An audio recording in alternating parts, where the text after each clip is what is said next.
राजस्व जैसे महत्वपूर्ण विषय पर बोलने का मौका दिया, इसके लिए आपका मैं धन्यवाद ज्ञापित करता हूँ। माननीय सभापति महोदय, राजस्व विभाग हमारे ग्रामीण क्षेत्र के लिए बहुत ही महत्वपूर्ण विभाग है और इन सब को व्यवस्थित रखने के लिए पटवारी, गिरदावर, नायब तहसीलदार और तहसीलदार पर महत्वपूर्ण जिम्मेदारी रहती है।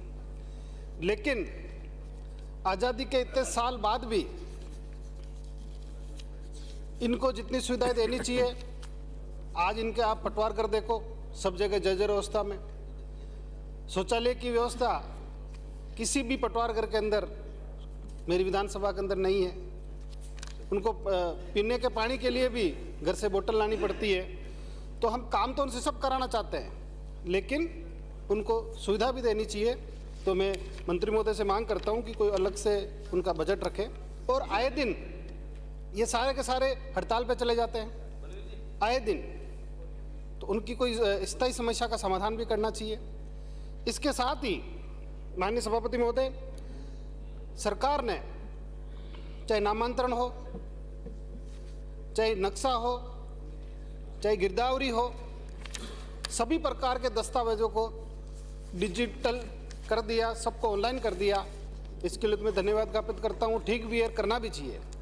लेकिन इसके साथ ही जो राजस्व कर्मचारी है उनको सुविधा भी मिले, उनको लैपटॉप मिले, टैब मिले, जब जाके उनको प्रिंटर मिले, तब जाके इस सारी व्यवस्थाएं ठीक रूप से, सुचारू रूप से चलेगी।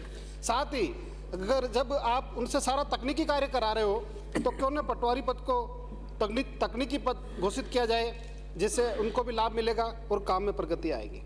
दूसरा, माननीय सभापति महोदय, विशेष तौर से हमारे अजमेर की ये बड़ी समस्या है।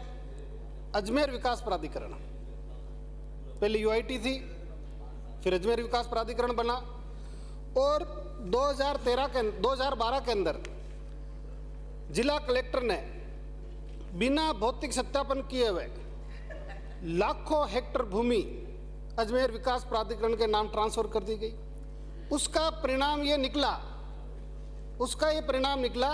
कि बहुत सारे काश्तकार आत्महत्या करने पे मजबूर हो गए, क्योंकि इस एडीए के अंदर जो ट्रांसफर करी जमीन, उसके अंदर इतनी त्रुटियां थी कि जिसकी खातेदारी थी वो एडीए के नाम चली गई। फिर उसके बाद रही सही कसर, सरकार ने आधार को वर्किंग में बदला और बीघा बिस्वा को हेक्टर और एयर में बदला, तो वो पूरी कर दी। उसके अंदर इतनी त्रुटि है माननीय सभापति महोदय कि किसी का क्षेत्रफल बड़ा था वो छोटा हो गया, किसी का छोटा था वो बड़ा हो गया, किसी ने जमीनें 30-40 साल पहले खरीद ली, लेकिन वापस वो उन्हीं के नाम चली गई। तो आखिर गरीब काश्तकार कब तक ऑटो के चक्कर काटेंगे? गांवों के अंदर सरकार, प्रशासन गांवों के संग कैंप लगाती है, बड़ा लाजमा आता है राजस्व विभाग के अधिकारियों का, लेकिन मौके पे जितना काम होना चाहिए, जितनी पूर्व के अंदर तैयारी करके उनको जाना चाहिए, वो ना के बराबर जाते हैं। और अभी हाल ही का वाक्य है कि हमारे राउत समाज की 200 साल पुरानी एक लोहागढ़ गांव के अंदर हताई थी। वहाँ बैठ के पंच पटेल समाज के महत्वपूर्ण निर्णय लिया करते थे। कल अजमेर विकास प्राधिकरण के अधिकारी बुलडोजर लेके चले गए और कहा कि साहब ये ज़मीन हमारी है, हम इसको हटाएंगे। लोगों ने विरोध भी किया, लेकिन उनकी एक ना सुनी और उस हताई को ध्वस्त कर दिया। कल जिला कलेक्टर महोदय को ज्ञापन भी दिया। आज सुबह से धरना चल रहा था, मैं भी उस धरने के अंदर 4-5 घंटे सड़क पे बैठे थे।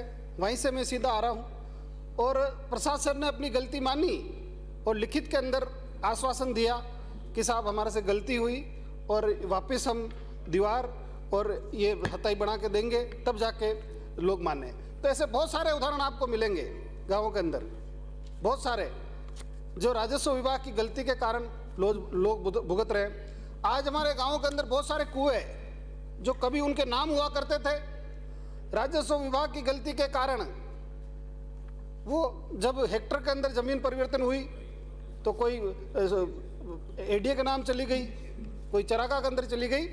तो माननीय सभापति महोदय, मंत्री महोदय खुद बैठे हैं, आप खुद ग्रामीण पृष्ठभूमि से किसानों की समस्याओं को समझते हैं, तो आपसे आग्रह है कि हमारे विशेष तौर से अजमेर, पुष्कर, नसीराबाद और पिसांगन, ये 4 तहसील ऐसी है जिसके अंदर भू राजस्व का खाका पूरी तरह बिगड़ा हुआ है। पहले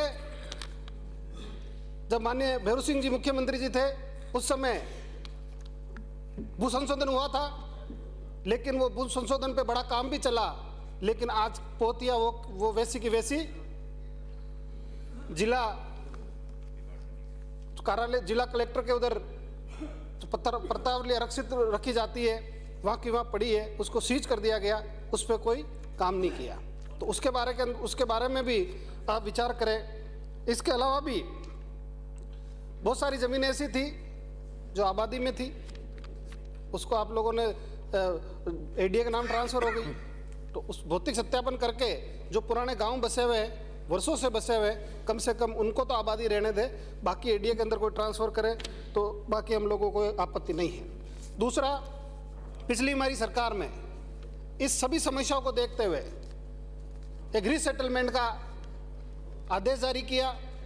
लगभग 5 साल से वो रीसेटलमेंट का काम चल भी रहा था, लेकिन दुर्भाग्य ही मैं कहूँगा कि उस पर करोड़ों रुपए खर्च होने के बाद भी वो काम सही नहीं हुआ।